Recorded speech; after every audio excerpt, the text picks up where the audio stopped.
people, because they seem to have 2 or 3 different names, each one of them. In seriousness, though, I don't know if we listened very carefully to this list of people, but there was a close friend of Herod the Tetrarch that just sort of stood out. I think sometimes we hear these names and, well, those are strange names, but we don't really look into them.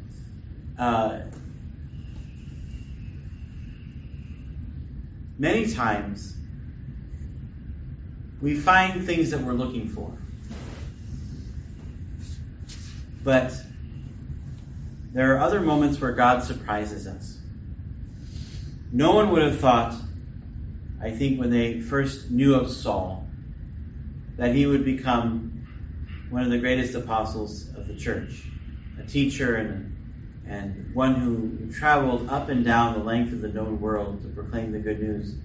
All they knew of him at the beginning was that he was persecuting the church terribly. And yet, in the midst of all that, God finds an opportunity to call him to a different way of life. And Paul responds to the invitation.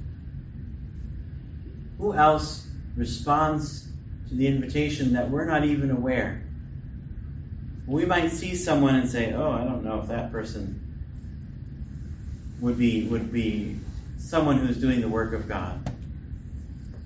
I remember very clearly a conversation I was having with a brother priest, and we were talking about tattoos. It's always a big topic to talk about. Can you get a tattoo? Can you not? And we were talking about a fellow that was a minister in a neighboring parish, and because of his work and his own life experience, he had several tattoos that were quite visible. And is saying, now, for some folks, they might see that and like, oh, I don't know, I step away, this guy looks kind of extreme. But turns out to be one of the gentlest and kindest persons you would ever meet, because he's radiating Christ, which is deeper than the surface. And I think as disciples of Jesus, it's important for us to know that the whole person is who is transformed by Christ, even though sometimes the outside may not always look that way. And that in Jesus in the gospel today, he's talking about his mission to be light in the world, and that what he is sharing with his disciples is coming from God's own heart.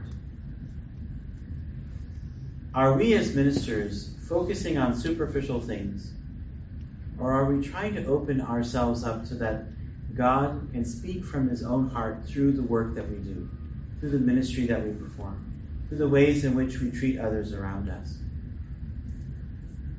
To be a disciple is to be like our Lord and teacher, Jesus.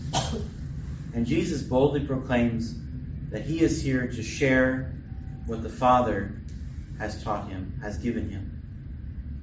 And so he shares that with his disciples, with all who will listen. Are we focusing on that as well? Or are we allowing kind of superficial or simple things to distract us from what our real life is to be about? So as we continue to contemplate the life of the early church, and as they were trying to understand what the Spirit was moving them to do and to be, let's also call upon that very same Holy Spirit to guide our actions and our thoughts and our words, that we also, like Jesus, might be this instrument by which God speaks to the world through us. That the light of Christ that was given to us in our baptism may shine ever more brightly in the way that we speak to others, how we treat them, and how we serve the will of God.